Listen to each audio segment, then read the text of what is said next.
This is Candace Salima with Turning the Tide, and I am here today with David Rubin, who is the author of the Islamic Tsunami. And yes, as you know, I'm the former mayor of Shiloh, Israel, and the author of the Islamic Tsunami, Israel and America in the Age of Obama. And you have a foundation that is called the Shiloh Children Foundation. And the website the Shiloh Israel Childrens Fund. Okay, and what is the website for that? The website is www.shilohisraelchildren.org. I'm glad we got that out of the way right now. I wanted to start right off with what is going on in Israel and what happened, at the United Nations when Palestine decided to try and apply for statehood. Let's talk about what was going on and how you see it playing out in Israel and Palestine wanting to be recognized for statehood. Okay, well, it's like this. Let me first clear up any misconceptions that people might have. So when we talk about Palestine, we are talking about a land where the children of Israel, where the Israelites lived for thousands of years. We're talking about 2,000 years and about 1,000 years of sovereignty as a nation in the land of Israel in the times of King David and King Solomon. And this was the homeland for the Jewish people. There was never any doubt about it. There was never any question about it, until the Romans came along 2,000 years ago and expelled all the Jews from the land of Israel. When that happened, they changed the names here from Israel and Judea to Palestina, to forever erase the name of Israel and Judea from the map, just taking away the Jewish names from the land of Israel. And there was never any Palestinian people per se, but they gave it that name just to erase the historical names of the land. So 2,000 years, say 1,900 years passed, and the state of Israel was reestablished in 1948, 1967. We had the Six-Day War. We got back our biblical heartland. In 1964, the Palestinians were created. The Arabs of the land of Israel decided that they were going to create an independent organization. They called it the Palestine Liberation Organization, and they decided that they were going to use that to wipe Israel off the map. That was the whole plan. That was the reason for the establishment of the Palestine Liberation Organization, and the creation of this so-called Palestinian people is one of the great hoaxes of modern history, because basically all that you had up until that point were just people who lived in the land of Israel. Most of them were Jewish, and they called themselves Palestinians before the state of Israel was established, and everyone started calling us Israelis. But there were never any Arab, Muslim, indigenous peoples here who called themselves Palestinians until about 30 years ago. So in essence, they're just disenfranchised Arabs who left their home nations and decided to settle there. Is that correct? That is correct. At the beginning of the Zionist movement in the early part of the 20th century, many of these Muslims started moving to the land of Israel from the Arabian Peninsula, from the south and from the north, from Lebanon, from what was, what is now Lebanon. And they started moving into the heartland of Israel, because this is where work was being created, because the embryonic nation of Israel, reestablished here in the land, was creating an economy, and many Arabs started coming here for that reason. But the reality, facts on the ground, are that there was never any independent state of Palestine here, and I challenge anyone to tell me when there was ever an independent state of Palestine here in the Middle East. There was no such thing, and I challenge anyone who wants to call in.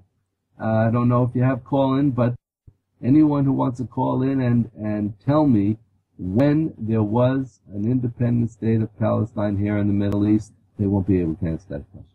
And so here's the question that I have, David. When did the Arabs start gathering there in Palestine? I know with the Six-Day War, way back, they had already started the nonsense. But when did they start gathering there? Well, as I said, in the early part of the century, they started moving to the land of Israel, and it continued all through the 20th century, and until it reached the point where, after the Six-Day War in 1967, when we got back all of Jerusalem, the eastern parts of Jerusalem with the Temple Mount and the Western Wall and all the historic places, and then we also got back the areas of Judea, which is south of Jerusalem, and Samaria, which is north of Jerusalem. Those are the areas that everyone calls the West Bank. Okay. So we got those areas back, and once we got them back, then more and more Arabs started coming to live here because many of them had been here already from Jordan being in control of the West Bank from 48 to 67. So we inherited these people who were living in what was then considered Jordan from 1948 to 1967. And so basically, they started wanting what was yours, and they very much resented the Jewish lands, Israel, being given back to the Jews, which of course the rest of the world was all good with.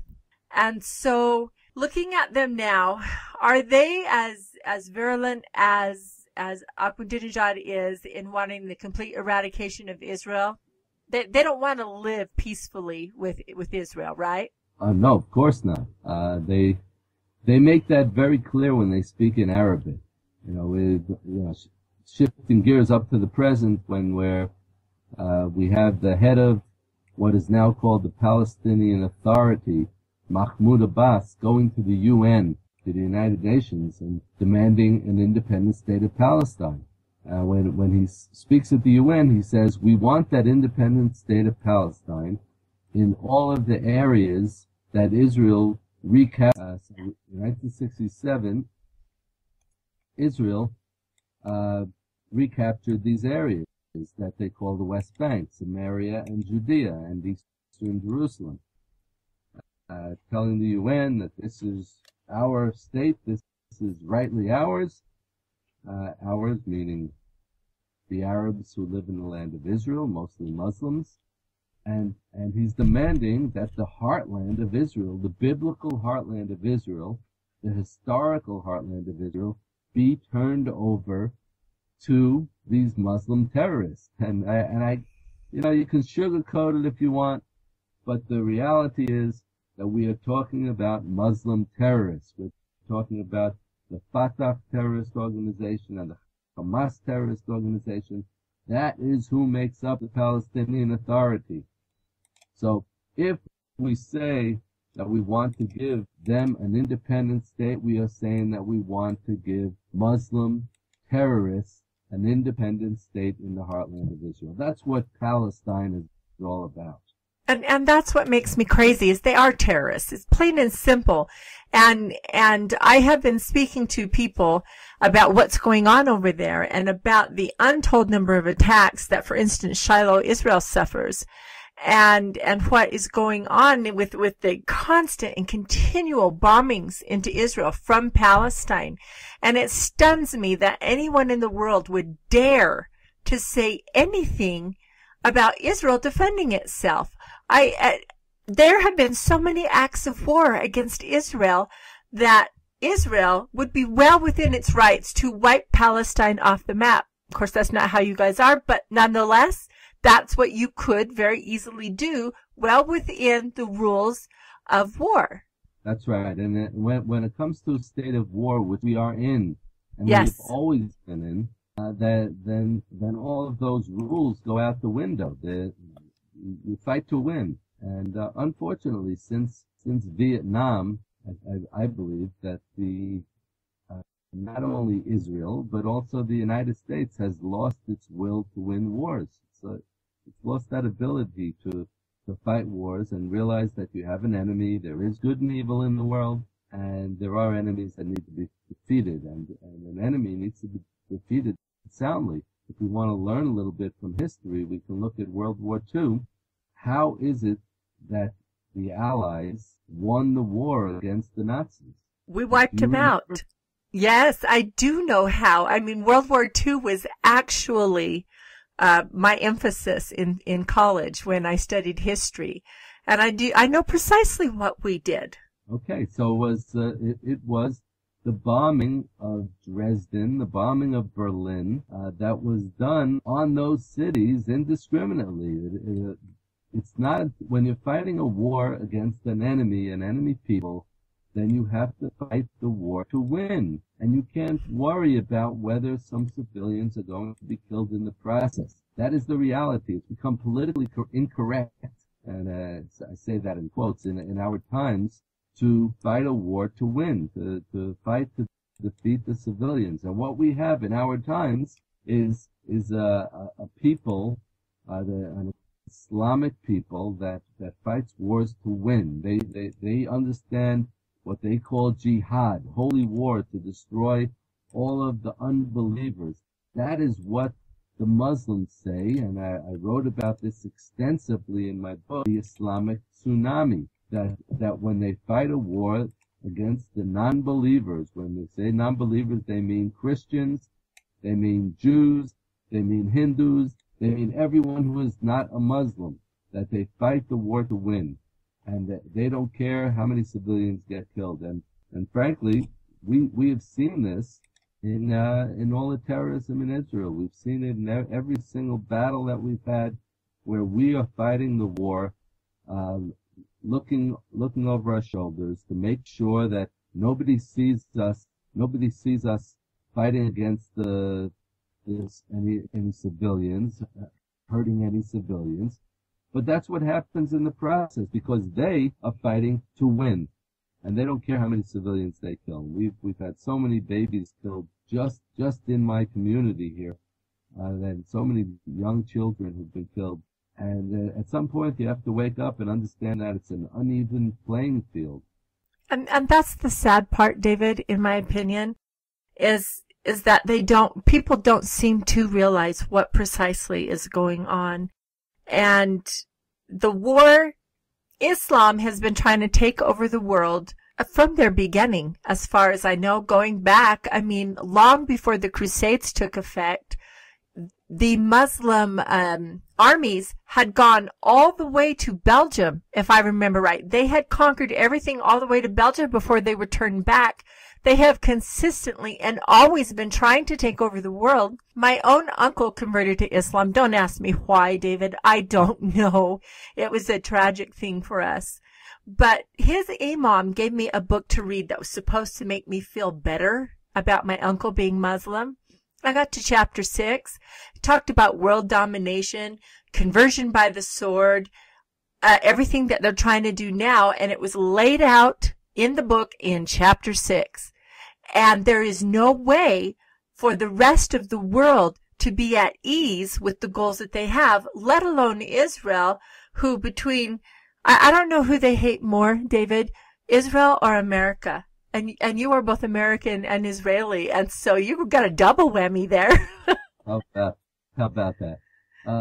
Look, I have, the subtitle of my book, The Islamic Tsunami, is Israel and America in the Age of Obama. It's not an accident that I wrote Israel and America. I could have written Western civilization. I could have written Israel, Europe, and America in the age of Obama.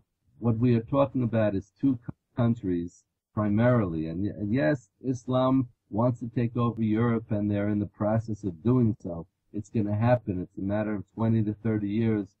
Europe is going to be taken over by Islam unless something drastic happens. We see the population changes. We see the demographic changes in Europe right now as we speak. And but in the United States of America, which is a country that was built on biblical foundations, which has the values of the Judeo-Christian tradition, and the country, the United States, was founded by devout Christians whose Christianity was rooted in the Hebrew Bible. It wasn't this sort of replacement theology that they didn't understand about the real roots of Christianity. They understood that the Hebrew Bible is the source, and that their ties to biblical Israel guided the whole Constitutional Convention. When Ben Franklin was looking for a logo for the presidential seal, he spoke of of Moses holding up his wand in the air, and he was referring to his staff, I suppose, Right. his rod. Yeah. But he called it a wand at that time. But then Franklin, he understood those biblical connections. And Yes, he did. And that is what made the United States great, having that biblical connection. And in our times as well, the United States and Israel are bonded together through that biblical heritage. We are, without question. Yep, that's what I think can save the United States. I think so too. And literally, because I am a spiritual woman and I actually have read the Bible, I know that America's future is tied to Israel's future. There's no question. We have to stand with Israel. It is not only our duty as human beings, it is our sacred duty. And for me, we cannot allow Israel to continue to be attacked consistently. And when Barack Obama said shortly after taking office that we were no longer a Christian nation, no longer a Judeo-Christian nation, I swear, David, the top of my head exploded off. Yes, because we are. And that's the reason why the subtitle is Israel and America in the Age of Obama. Yes. Because he has drastically taken it in a different direction. He's trying to transform America into something that is not that is foreign to it. He's trying to turn it into either a country without values, without a particular religious tradition, or an Islamic tradition. This is where his sympathies lie, with the far left and the Islamic ideologues. People don't like to say it because maybe they say it's not true. Maybe it's true. It makes people feel uncomfortable, but this is all documented. And by the way, let me make this clear. I talk about my book, The Islamic Tsunami, a lot, but the only reason why I tell people to read it is because I know that they're not going to go out and get a copy of the Quran. Because if they would get a copy of the Quran, they would get it right from the source. They would, and I have read it. I quote them. Yeah. Well, people ask me, David, people ask me all the time when I make comments, have you even read the Quran? Yes, actually I have. I remember right in the first or second chapter that it rated women below dogs. I remember the verses about infidels needing to be killed. Oh my goodness. I can't believe when they ask me those questions, and I have to wonder, have they read it? Well, if we look back a little bit at American history, let's go back for a moment to a fellow named Thomas Jefferson. Okay? And why is Thomas Jefferson relevant to today? I'm going to tell you. Just a couple of years ago, there was a representative, a congressman named Keith Ellison, who was a congressman in Minnesota. He is a Muslim congressman. He's converted to Islam. An American who's converted to Islam. And when he was sworn in on the Quran. Yeah. Not on the Bible like everyone else. He was sworn on the Quran. Yes, he was sworn in on the Quran. And our laws are based on the Bible. Our laws are Judeo-Christian laws, and there's no way should he have been able to swear allegiance to the United States of America on a book that calls for the destruction of all who are not Muslim. That was a travesty. It was wrong, and in my opinion, it was invalid. I agree with you, but let's get back to my original point here. How is Keith Ellison tied to Thomas Jefferson? Okay. Well, Keith Ellison was sworn in on a Quran that he borrowed for this purpose from the Thomas Jefferson Library, from the Library of Congress. And So this particular Quran was Thomas Jefferson's Quran. It used to be owned by Thomas Jefferson. And Keith Ellison said, well, Congressman Ellison said that this Quran proves, the fact that he is being sworn in on Jefferson Quran proves that Thomas Jefferson believed that all religions are equal in the United States as far as the tradition of the United States goes, that Thomas Jefferson respected all religions equally. Now let's examine the facts. Yes, let's Thomas do. Jefferson, why did he have that Quran? Why do I have one? Well, that's the same reason, but exactly. I want people to have the historical perspective here.